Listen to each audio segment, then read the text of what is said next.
This is part 2 of our introduction to seedable draw engines available in the virtual expansions of the Star Trek CCG. You will find the link to part 1 covering the first 5 examples in the description. Number 6. Holoprogram Café des Artistes. The Love Café was introduced in the 20th anniversary collection in 2014. A bit more complex than other draw engines, this incident needs to be seated on a ship or facility with a holodeck. You can give any outpost or headquarters a holodeck by seating the doorway holodeck door on them. With those requirements out of the way, we can start dating. 3 times per turn, you may stop 2 personnel who are in a relationship with each other for a card draw each. This works, for example, for William T. Riker and Deanna Troi, or Kira Nerys and either Odo, Bareil Antus, or Mira Bareil, or Jean-Luc Picard and, well, just about anyone it seems. There are even some dual personnel that include both lovers on the same card. For an extra weird double date, you can, for example, send Worf and Jadzia to the cafe together with Worf's parents. For a full list of romantic partners, check out the link in the description. Number 7. Finally ready to swim. Much less complicated, this event from one of the earliest virtual sets, Straight and Steady from 2010, simply allows you to draw a card once per turn when you play a card with the 22nd century icon. This icon can be found on most personnel and ships from the 5th show Enterprise, like Jonathan Archer or T'Pol of the newly introduced Vulcan affiliation. Note that whenever you play a personnel who does not have that icon, you instead have to discard a card from hand, so this card rewards you for playing a thematically consistent deck that does not mix personnel from different eras of the Trek universe. Number 8. 5-Year Mission.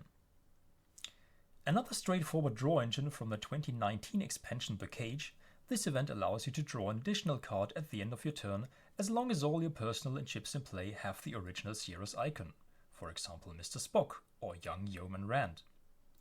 Again, it rewards you for building a deck that exclusively uses material from one particular era.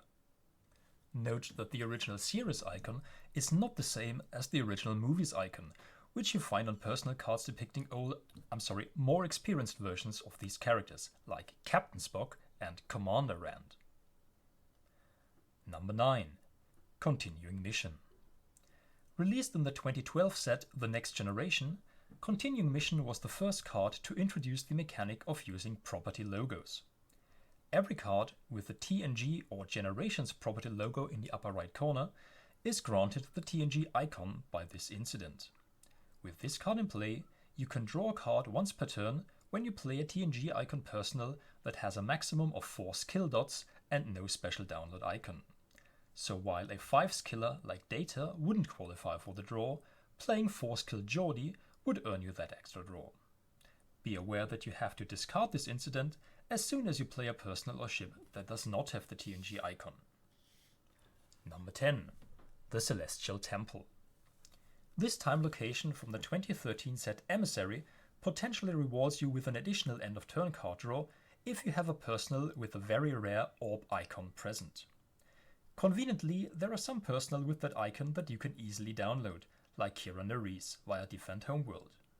Discard the objective to download Kira, report her to an outpost, fly her over to the wormhole with a ship, and thanks to the Celestial Temple's built-in ability to relocate certain personnel from the Majoran wormhole to the time location and back, you don't have to worry at all about time travel mechanics.